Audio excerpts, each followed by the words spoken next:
The Busy Beaver. There once was a beaver who was so busy that he didn't always think things through.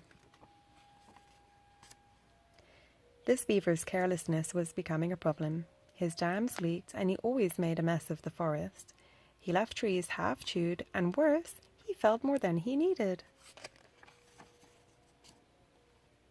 Perhaps worst of all, the beaver went about his work with so little thought that a tree landed right on top of a bear. And once he even chewed a moose's leg, thinking it was a tree. The beaver was just that careless. It was only a matter of time before something went terribly wrong. Sure enough, one day the beaver was so busy chewing on a tree that he failed to notice it was falling in his direction. The beaver woke up in hospital with a bent tail, 2 broken limbs, 3 cracked ribs, 4 big bruises, 5 sprained fingers, 6 twisted toes, 7 little cuts, 8 stinging scratches, 9 sore muscles, and 10 nasty slivers. He had spent his entire life chewing, swimming, and building. He had never sat still for a second. Now he could barely even scratch his nose.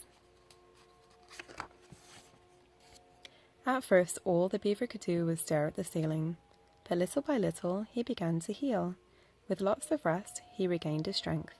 And before too long, he was trying out a pair of crutches. Eventually, the beaver was able to hobble over to the window. This was the first time he noticed his leaky dam, the mess of trees he had left half chewed, his friends' bandages, and a family of homeless birds.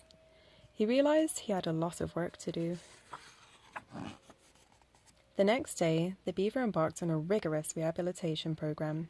He got back on his feet, did lots of yoga, and lifted weights.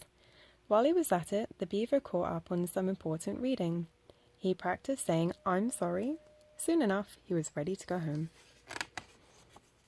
Run for your lives! The beaver's friends were a little worried about his return to the forest, but despite the concerns, the beaver went straight to work. Before the beaver started his project, he did a full tree inspection, checked to see if there was any animals in harm's way, and carried a frightened caterpillar to safety. Then the beaver went ahead and built the family of homeless birds a new nest. Next, the beaver apologized to his friends for being careless and causing so much damage. "Sorry, guys." "Thank you." To show he meant it, he made the bear a vase for his den. But he built a canoe for the moose. Apology accepted. The beaver's final task was to clean up the mess he had made in the forest. He hauled off the trees he had half chewed, used the broken branches to fix his leaky dam, and planted saplings to replace the trees he had felled.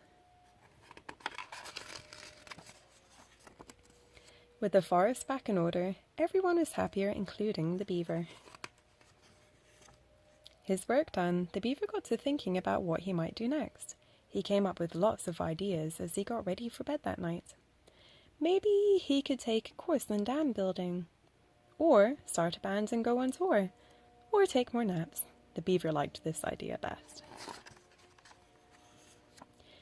Being busy doing good work was exhausting. With a yawn, the beaver laid his head down on a soft bed of leaves and fell right to sleep.